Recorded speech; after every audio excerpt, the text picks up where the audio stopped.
Hello, my friends. Welcome to another edition of Can You Spare 2 Minutes with God? Today, our journey will take us all the way to the Old Testament. We're looking for the book of Psalms, Psalms chapter 90 and verses 1 and 2. It reads as follows: Lord, thou hast been our dwelling place in all generations. Before the mountains were brought forth, or ever thou hast formed the earth and the world, from everlasting to everlasting, thou art God. If you take the last three words, thou art God, everything else that precedes that just talks about how powerful God is. Notice verse 1.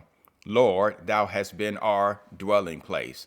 God has been our dwelling place, our place of habitation, our place of abode. He's been our dwelling place. But for how long? In all generations.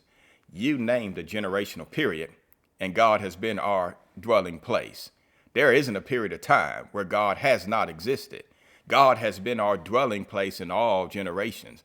There are some time periods that you and I have not lived in, but God has. And then in verse 2, he says, before the mountains were brought forth. So before we had a mountain, there was God. He says, before the earth was formed and the world, before the earth was formed and the world, God still existed. And then he says, from everlasting to everlasting, thou art God. From everlasting, from forever to forever, thou art God. There is not a time period that you can find where God has not existed. God has been our dwelling place in all generations. My friends, if we need a reason in terms of why we need to be following God, God has always been around.